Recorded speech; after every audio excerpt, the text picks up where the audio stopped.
সাম্প্রতিক সময়ে পার্বত্য চট্টগ্রাম অঞ্চলে পাহাড়ি ও বাঙালিদের মধ্যে সংঘর্ষের পর পার্বত্য চট্টগ্রাম শান্তি চুক্তির বিষয়টি বারবার উঠে আসছে।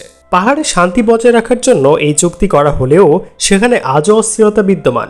1997 সালে যখন পার্বত্য চট্টগ্রাম শান্তি চুক্তি সম্পাদিত হয়েছিল, তখন অনেকেই ধরে নিয়েছিল যে পাহাড়ের যুগ যুগ ধরে চলে আসা সংঘাত ও অস্থিরতার একটা যৌক্তিক সুরাহা হতে চলেছে। তবে শান্তি চুক্তির 26 বছর পেরিয়ে গেলেও শান্তি নামক শব্দটা আজও পুরোপুরিভাবে আপন করে নিতে পারেনি পাহাড়িরা। পার্বত্য চট্টগ্রাম শান্তি চুক্তি নিয়ে পাহাড়ি উপজাতিদের যেন অভিযোগের কোনো শেষ নেই। তবে কি রয়েছে এই পার্বত্য চট্টগ্রাম শান্তি চুক্তিতে? কেন এই চুক্তি নিয়ে পার্বত্য অঞ্চলের জনগণের এত মাথা ব্যথা? চলুন জেনে নেওয়া যাক। মূলত পার্বত্য অঞ্চলে যুগ যুগ ধরে চলে আসা সংঘর্ষ ও বিশৃঙ্খলার অবসান ঘটানোর লক্ষ্যেই এই শান্তি চুক্তি সম্পাদিত করেছিল বাংলাদেশ সরকার। বাংলাদেশ স্বাধীন হওয়ার পর থেকেই রাঙামাটি, বান্দরবান ও খাগড়াছড়ির মতো পাহাড়ি অঞ্চলগুলোতে অস্থিরতা দেখা যায়। বাংলাদেশের সংবিধান প্রণয়নের সময় নারায়ণ লারমার নেতৃত্বে পাহাড়ি উপজাতিদের একটি প্রতিনিধি দল তৎকালীন প্রধানমন্ত্রী শেখ মুজিবুর রহমানের সাথে দেখা করে তাদের পূর্ণ স্বায়ত্তশাসনের দাবি পেশ করেছিলেন। যদিও পরবর্তীতে তাদের সেই অযৌক্তিক দাবি সংবিধানে স্থান পায়নি। সেই আক্রোশের জের ধরে 1973 সালে মার্চ মাসে নারায়ণ লারমার নেতৃত্বে গঠিত হয় পার্বত্য চট্টগ্রামের জনসংহতি সমিতি বা জেএসএস নামের একটি রাজনৈতিক দল। মূলত পাহাড়ি উপজাতিদের মধ্যে জুম্ম জাতীয়তাবাদ ও জুম্মল্যান্ড তৈরির ধারণা ছড়িয়ে দিতে ব্যাপক ভূমিকা পালন করে এই রাজনৈতিক দলটি। 1975 সালে বঙ্গবন্ধু শেখ মুজিবুর রহমানের মৃত্যুর পর জেএসএস আরও বেশি সংঘবদ্ধ হতে শুরু করে এবং তাদের সাথে শান্তি বাহিনী নামক আরও একটি সামরিক শাখা যোগ দেয়। এই শান্তি বাহিনী ছিল সামরিক দিক থেকে অত্যন্ত শক্তিশালী ও তাদের কাছে ব্যাপক অস্ত্রের মজুদ ছিল।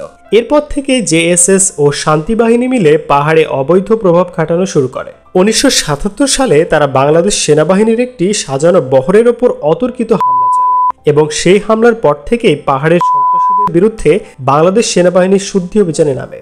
1979 সালে বাংলাদেশ সরকার পার্বত্য চট্টগ্রাম অঞ্চলে বাঙালি বসতি স্থাপনের কর্মসূচি শুরু করলে পাহাড়ের অস্থিরতা আরও কয়েক গুণ বেড়ে যায়। এভাবে দশকের পর দশক ধরে পার্বত্য চট্টগ্রাম অঞ্চলে পাহাড়ি সন্ত্রাসী বাহিনী এবং আইন শৃঙ্খলা বাহিনীর মধ্যে অঘোষিত যুদ্ধ চলতে থাকে। পাহাড়ের যুগ যুগ ধরে চলে আসে এই সংঘাতের অবসান ঘটানোর লক্ষ্যে 1997 সালের 2 ডিসেম্বর তৎকালীন প্রধানমন্ত্রী শেখ হাসিনার উপস্থিতিতে স্বাক্ষরিত হয় পার্বত্য চট্টগ্রাম শান্তি চুক্তি। বাংলাদেশ সরকার এবং পার্বত্য সংহতি সমিতির সংগঠিত হওয়া এই চুক্তিটি মোট 4টি খণ্ডে বিভক্ত। এই 4টি খণ্ডে আবার 72টি ধারাও রয়েছে। পার্বত্য চট্টগ্রাম শান্তি চুক্তির অন্তর্ভুক্ত বিষয়গুলোর মধ্যে উল্লেখযোগ্য কয়েকটি বিষয় হচ্ছে: 3 পার্বত্য জেলার স্থানীয় সরকার পরিষদের সমন্বয়ে একটি আঞ্চলিক পরিষদ গঠন করা, পাহাড় থেকে অস্থায়ী সেনা ক্যাম্প প্রত্যাহার করা, উপজাতিদের ভূমি মালিকানার অধিকার ফিরিয়ে দেওয়া, পার্বত্য চট্টগ্রাম বিষয়ক মন্ত্রণালয় গঠন করা। পার্বত্য চট্টগ্রাম শান্তি চুক্তির 72 ধারার মধ্যে 25টি ধারা বাস্তবায়িত হয়েছে বলে বারবার অভিযোগ করে এসেছে জেএসএস। তবে বাংলাদেশ সরকারের মোট 65 ধারা বাস্তবায়ন করা হয়েছে। পাহাড়ি বাঙালিদের মধ্যকার ভূমি বিরোধ, উপজাতিদের বিভিন্ন দল ও উপদলে কোন দল, শান্তি বাহিনী নামক সন্ত্রাসী সংগঠনের তৎপরতার কারণেই পার্বত্য চট্টগ্রাম শান্তি চুক্তির কিছু গুরুত্বপূর্ণ ধারা পুরোপুরি বাস্তবায়ন করা যাচ্ছে না। যদিও বাংলাদেশ সেনাবাহিনী নিষ্ঠা, সততা ও ধৈর্যের সাথে বাংলাদেশের সার্বভৌমত্ব রক্ষা ও পাহাড়ি জনগোষ্ঠীর নিরাপত্তায় দায়িত্ব পালন করেই যাচ্ছে। পাহাড়ের বিদ্যমান কিছু অপশক্তি সেনাবাহিনীর বিরুদ্ধে অবস্থান নিলেও দেশের শান্তি শৃঙ্খলা ও সার্বভৌমত্ব রক্ষায় সেনা সদস্যরা এক চুল পরিমাণেও ছাড় দিতে রাজি নয়। তাই দিন শেষে সেনাবাহিনী ও বাংলাদেশ সরকার যৌথ প্রচেষ্টায় পার্বত্য চট্টগ্রামের শান্তি চুক্তির একটা সঠিক সুরাহা হবে, এমনটাই সকলের প্রত্যাশা।